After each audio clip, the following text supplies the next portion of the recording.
Hello students, আমি প্রিয়াঙ্কা চলে এসেছি আচার্যর ম্যাথমেটিক্স ক্লাস নিয়ে। তো আজকে আমরা আলোচনা করব তোমাদের বইয়ের দ্বিতীয় অধ্যায় সূচক নিয়ে। তো চলো দেরি না করে আজকের আমাদের ক্লাস শুরু করা যাক। তাহলে প্রথমেই আমাদের জেনে নিতে হবে সূচক কি। ধরে নাও এখানে আমরা একটি সংখ্যা লিখছি 2x।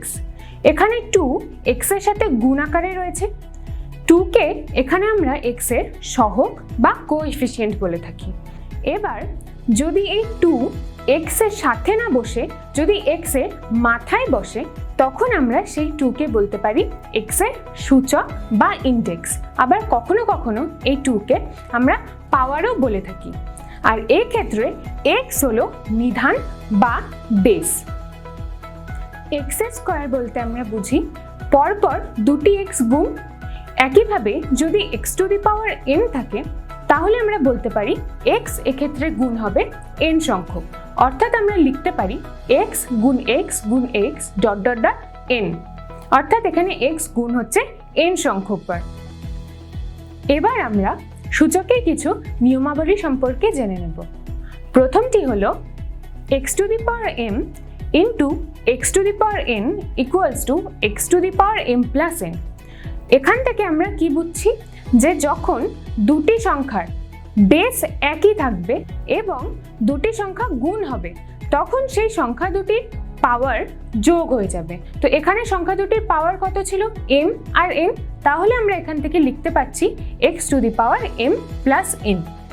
একইভাবে দ্বিতীয় সূত্রতে রয়েছে ভাগ, অর্থাৎ x to the power m ভাগ x to the power n। যখন একই বেসের সাপেক্ষে দুটি সংখ্যার মধ্যে ভাগ থাকবে, তখন আমরা পাওয়ার দুটিকে মাইনাস করব। অর্থাৎ এখানে x এর পাওয়ার রয়েছে m আর n, তাহলে আমরা লিখতে পারি x to the power m minus n। এবার আসি 3 নম্বর ফর্মুলায়। এখানে আছে x to the power m whole to the power n। অর্থাৎ এখানে x এর পাওয়ারে আছে m আর পুরোটার পাওয়ারে আছে n। এক্ষেত্রে আমরা এই দুটি পাওয়ারকে ইনটু করে লিখব। অর্থাৎ আমরা এখানে লিখছি x to the power m into n x to the power mn। এবার আসছি 4 নম্বর। এখানে আছে xy whole to the power m। একে আমরা লিখতে পারি x to the power m into y to the power m।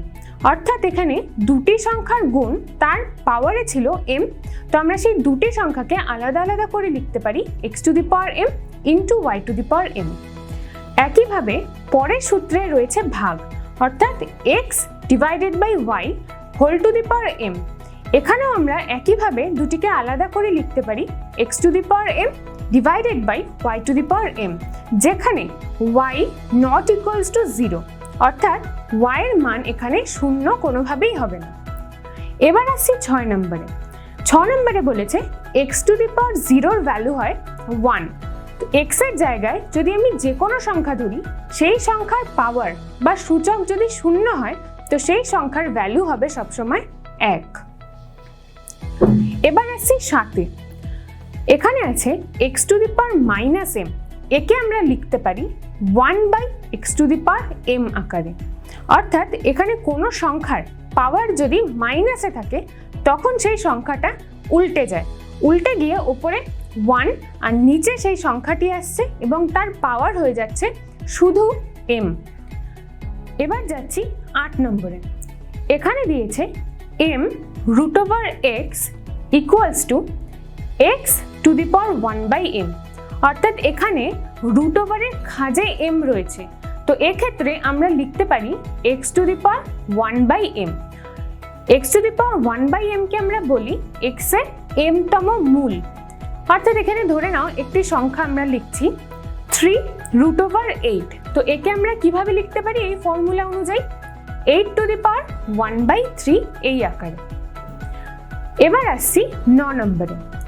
9 নম্বরে বলেছে যদি x to the power m equals to x to the power n হয়, তাহলে m ইকুয়ালস টু n। অর্থাৎ এখানে দেখো দুপাশেই বেস কিন্তু সমান রয়েছে, অর্থাৎ x দুপাশেই রয়েছে, তাহলে আমরা বলতে পারি যে বেস দুদিকে সমান। তো যখন দুপাশে বেস সমান থাকবে, তখন আমরা ওই সংখ্যা দুটির পাওয়ারকে আমরা 1 লিখতে পারি, অর্থাৎ এখান থেকে আমরা লিখতে পারি m = n। এবার আসি লাস্ট ফর্মুলাতে। এখানে বলেছে যদি x⁻m = y⁻m হয়, অর্থাৎ এখানে দুটি ভিন্ন ভিন্ন সংখ্যা রয়েছে দুপাশে, কিন্তু তাদের পাওয়ার দুটি সমান আছে। তো পাওয়ার যদি সমান থাকে দুপাশে, তাহলে আমরা তার বেস দুটিকে আমরা ইকুয়াল লিখতে পারি। তো এক্ষেত্রে আমরা লিখতে পারি x = y, যেখানে পাওয়ারের ভ্যালু অর্থাৎ m তার ভ্যালু 0 হবে না, অর্থাৎ m ≠ 0। তাহলে আজকের ক্লাসে আমরা সূচক কি এবং সূচকের কিছু সূত্র নিয়ে আলোচনা করলাম।